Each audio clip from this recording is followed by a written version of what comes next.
Hi friends, ಮಸ್ತ್ಮಗ.comಗೆ ಸ್ವಾಗತ. ನಾನು Amar Prasad. February 15, 2024 ಭಾರತದ ರಾಜಕೀಯ ಮತ್ತು ನ್ಯಾಯಾಂಗದ ಇತಿಹಾಸದಲ್ಲಿ ಬರೆದಿಡಲೇಬೇಕಾದ ದಿನಾಂಕ. ಯಾಕಂದರೆ ದೇಶದ ರಾಜಕೀಯ ಪಕ್ಷಗಳ ಹಣಕಾಸಿನ ಮೂಲದ ಬಗ್ಗೆ ಸುಪ್ರೀಂ ಕೋರ್ಟ್ ಅತ್ಯಂತ ಕಠಿಣ ನಿರ್ಧಾರ ತಗೊಂಡು ಫಂಡ್ ಪದ್ಧತಿಯನ್ನು ರದ್ದು ಮಾಡಿತು. ಅದು ಅಸಂವಿಧಾನಿಕ ಅಂತ ತೀರ್ಪನ್ನು ಕೊಡ್ತು. ಈ ಮೂಲಕ ದೇಶದ ಸಂವಿಧಾನದ ಮೂಲ ತಿರುಳಿಗೆ ವಿರುದ್ಧವಾಗಿ ಕಾನೂನನ್ನ ಬದಿಗೆ ಸರಿಸಿ ಯಾವುದೇ ವ್ಯವಹಾರ ಮಾಡಕ್ಕೆ ಸಾಧ್ಯ ಇಲ್ಲ, ಪ್ರಜೆಗಳ ಹಕ್ಕುಗಳನ್ನು ಹಾಳು ಮಾಡಕ್ಕೆ ಬಿಡಲ್ಲ ಅನ್ನೋ ಮೆಸೇಜನ್ನು ಸುಪ್ರೀಂ ಕೋರ್ಟ್ ಡೈರೆಕ್ಟ್ ಆಗಿ ಕೊಟ್ಟಿದೆ. ಪ್ರಜೆಗಳ ಮಾಹಿತಿ ಹಕ್ಕು ಉಲ್ಲಂಘನೆ ಆಗ್ತಾ ಇದೆ ಅಂತ ಕೋರ್ಟ್ ಸ್ಪಷ್ಟವಾಗಿ ಹೇಳಿದೆ. ನಿಜಕ್ಕೂ ಭಾರತದ ರಾಜಕೀಯಕ್ಕೆ ದೊಡ್ಡ ಟರ್ನಿಂಗ್ ಪಾಯಿಂಟ್ ಇದು. ಸ್ನೇಹಿತರೆ, ಹಾಗೆ ನೋಡಿದ್ರೆ ಸುಪ್ರೀಂ ಕೋರ್ಟ್ನಲ್ಲಿ ಈ ರೀತಿ ದೊಡ್ಡ ದೊಡ್ಡ ತೀರ್ಪುಗಳು ಬರ್ತಿರೋದು ಮೊದಲ ಬಾರಿ ಏನಲ್ಲ. ದೇಶ ಸ್ವಾತಂತ್ರ್ಯ ಪಡೆದಾಗಿನಿಂದಲೂ ಈ ರೀತಿಯ ತೀರ್ಪುಗಳು ಬಂದಿವೆ. ದೇಶದ ದಿಕ್ಕನ್ನು ಚೇಂಜ್ ಮಾಡಿವೆ. ದೇಶಕ್ಕೆ ಡೆಮೋಕ್ರಸಿಯನ್ನು ಗಟ್ಟಿ ಮಾಡೋಕೆ ಈ ಬಿಲ್ಡಿಂಗ್ ಕಟ್ಟದ ಮೇಲೆ ಸಿಮೆಂಟ್ಗೆ ಕ್ಯೂರಿಂಗ್ ಮಾಡ್ತಾರಲ್ಲ, ಆ ಕ್ಯೂರಿಂಗ್ ಕೆಲಸವನ್ನು ಭಾರತದ ನ್ಯಾಯಾಲಯಗಳು ಮಾಡ್ತಾ ಬಂದಿದ್ದಾವೆ ಐತಿಹಾಸಿಕ ತೀರ್ಪುಗಳನ್ನು ಕೊಡೋ ಮೂಲಕ. ಅವುಗಳಲ್ಲಿ ತುಂಬ ಇದ್ದಾವೆ. ಟಾಪ್ ಇಂಪಾರ್ಟೆಂಟ್ ತೀರ್ಪುಗಳನ್ನ ಒನ್ ಬೈ ಒನ್ ನೋಡ್ತಾ ಹೋಗೋಣ, ತಿಳ್ಕೊಳ್ಳೇಬೇಕಾಗಿರುವಂತ ತೀರ್ಪುಗಳ ಬಗ್ಗೆ. Ramesh Thapar versus state of Madras 1950. ಸ್ವತಂತ್ರ ಭಾರತದ ಇತಿಹಾಸದಲ್ಲಿ ಸುಪ್ರೀಂ ಕೋರ್ಟ್ ಕೊಟ್ಟ ಮೊದಲ ಹಾಗೂ ತುಂಬಾನೇ ಇಂಪಾರ್ಟೆಂಟ್ ತೀರ್ಪಿದು. 1950ರಲ್ಲಿ ಜರ್ನಲಿಸ್ಟ್ ಆಗಿದ್ದ ರಮೇಶ್ ಥಾಪರ್ ಪ್ರಿಂಟಿಂಗ್ ಪ್ರೆಸ್ ನಡೆಸ್ತಾ ಇದ್ರು. ಅಂದಿನ ಮದ್ರಾಸ್ ಸರ್ಕಾರ ಅವರ ಪ್ರಿಂಟಿಂಗ್ ಪ್ರೆಸ್ ಮೇಲೆ ಬ್ಯಾನ್ ಹೇರಿತು. ರಾಜ್ಯದ ಭದ್ರತೆಗೆ ಧಕ್ಕೆ ತರುತ್ತಿದ್ದಾರೆ ಅನ್ನೋ ಆರೋಪವನ್ನ ಮಾಡಿ ಥಾಪರ್ ಅವರ ಜರ್ನಲ್ ಮೇಲೆ ನಿಷೇಧ ಹೇರಲಾಗಿತ್ತು. ಇದನ್ನ ವಿರೋಧಿಸಿ ರಮೇಶ್ ಥಾಪರ್ ಸುಪ್ರೀಂ ಕೋರ್ಟ್ಗೆ ಹೋದ್ರು. ಅವತ್ತು ಪತ್ರಿಕಾ ಸ್ವಾತಂತ್ರ್ಯಕ್ಕೆ ಹಕ್ಕಿದೆ ಅಂತ ಹೇಳೋ ಮೂಲಕ ಸುಪ್ರೀಂ ಕೋರ್ಟ್ ಮದ್ರಾಸ್ ಸರ್ಕಾರದ ಆದೇಶವನ್ನ ಕಾನೂನು ಬಾಹಿರ, ಅಸಾಂವಿಧಾನಿಕ ಅನ್ನೋ ತೀರ್ಪನ್ನ ಕೊಡ್ತು. ಮುಂದೆ ಇದು ಭಾರತೀಯ ಪತ್ರಿಕಾ ರಂಗಕ್ಕೆ ಮತ್ತು ಭಾರತದ ಪ್ರಜೆಗಳ ಮೂಲಭೂತ ಹಕ್ಕುಗಳ ವಿಚಾರದಲ್ಲಿ ಯಾವುದೇ ಸರ್ಕಾರಗಳು ಸರ್ವಾಧಿಕಾರ ಮಾಡೋ ಹಾಗಿಲ್ಲ ಅನ್ನೋ ಪರಿಸ್ಥಿತಿ ಸೃಷ್ಟಿಯಾಗೋಕೆ ಕಾರಣ ಆಯಿತು. ಆ ಸಂಪ್ರದಾಯಕ್ಕೆ ಮುನ್ನುಡಿ ಬರಿತು. Kesavananda Bharati versus state of Kerala 1973. ಭಾರತದ ಕೋರ್ಟ್ಗಳಲ್ಲಿ ಅತಿ ಹೆಚ್ಚು ಉಲ್ಲೇಖ ಮಾಡಲಾಗ್ತಾ ಇರುವಂಥ ಕೇಸ್ ಅಂದರೆ ಕೇಶವಾನಂದ ಭಾರತಿ ಪ್ರಕರಣ. ಈ ಪ್ರಕರಣ ಭಾರತದ ನ್ಯಾಯಾಂಗ ಮತ್ತು ಶಾಸಕಾಂಗದ ಸಮರ ಆಗಿತ್ತು ಅಂತಾನೆ ಹೇಳ್ಬೋದು. ಇದ್ರ ಬಗ್ಗೆ ತುಂಬ ಜನ ಕೇಳಿರ್ತೀರಿ, ಪದೇ ಪದೇ ಉಲ್ಲೇಖ ಆಗುತ್ತೆ, ಬಟ್ ಡೀಟೇಲ್ ಆಗಿ ಯಾರು ನಿಮಗೆ ಹೇಳಿರೋದಿಲ್ಲ. 70ರ ದಶಕದಲ್ಲಿ ಇಂದಿರಾ ಸರ್ಕಾರ ನಿರಂತರವಾಗಿ ಸಂವಿಧಾನ ತಿದ್ದುಪಡಿಗಳನ್ನು ಮಾಡ್ತಾ ಬಂದಿತ್ತು. ಇದರಿಂದ ಸಂಸತ್ತಿಗೆ ಎಷ್ಟು ಪವರ್ ಇದೆ, ಎಲ್ಲಿವರೆಗೆ ಸಂಸತ್ತು ಸಂವಿಧಾನ ಚೇಂಜ್ ಮಾಡಬಹುದು ಅನ್ನೋ ಚರ್ಚೆ ಎದ್ದಿತ್ತು. ಗೋಲಕ್ನಾಥ್ ಕೇಸ್ನಲ್ಲಿ ಸುಪ್ರೀಂ ಕೋರ್ಟ್ ಮೂಲಭೂತ ಹಕ್ಕುಗಳನ್ನು ಸಂಸತ್ತು ಮುಟ್ಟೋ ಹಾಗಿಲ್ಲ ಅಂತ ಹೇಳಿತ್ತು. ಆದರೆ ಇಂದಿರಾ ಗಾಂಧಿ ಸರ್ಕಾರ 24ನೇ ತಿದ್ದುಪಡಿ ಮೂಲಕ ಇದನ್ನು ಓವರ್ ರೂಲ್ ಮಾಡಿತ್ತು.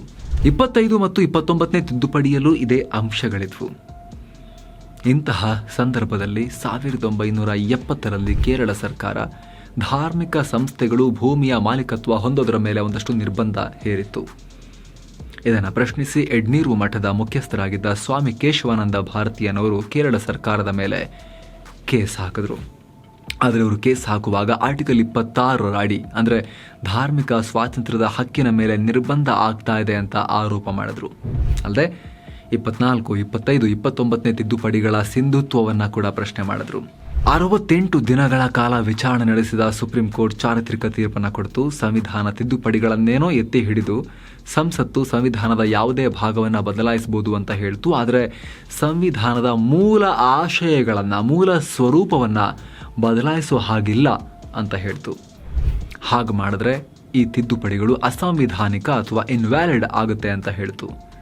ಇದುವರೆಗೂ ಸುಪ್ರೀಂ ಕೋರ್ಟ್ ಮತ್ತು ಸಂಸತ್ನ ನಡುವೆ ಈ ರೀತಿ ಅಧಿಕಾರದ ಸಂಘರ್ಷ ಅಂತ ಬಂದಾಗ ಈ ತೀರ್ಪನ್ನೇ ಉಲ್ಲೇಖ ಮಾಡಲಾಗುತ್ತೆ.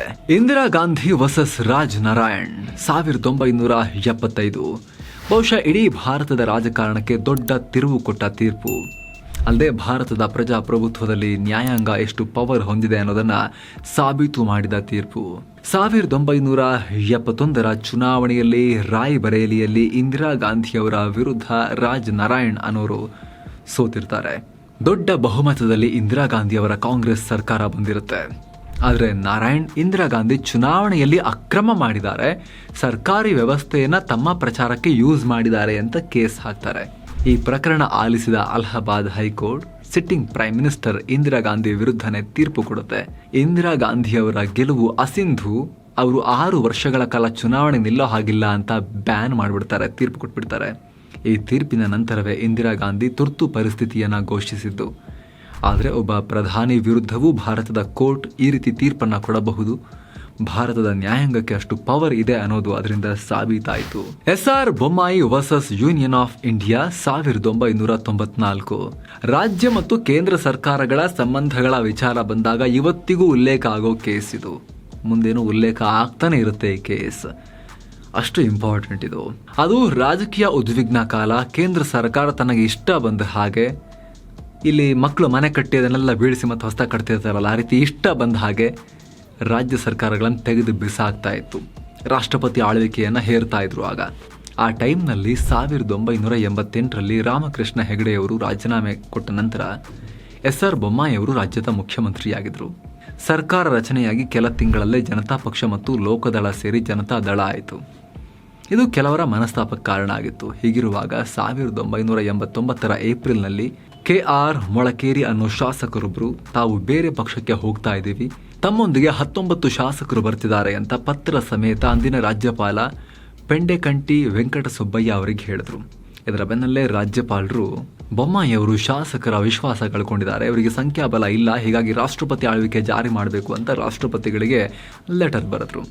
ಆದರೆ ಮರುದಿನವೇ ಪತ್ರದಲ್ಲಿ ಹೆಸರಿದ್ದ ತುಂಬ ಜನ ನಮ್ಮ ಸೈನ್ಗಳು ನಕಲಿ, ನಾವು ಬೊಮ್ಮಾಯಿಗೆ ಸಪೋರ್ಟ್ ಮಾಡ್ತೀವಿ ಅಂತ ಹೇಳಿದ್ರು.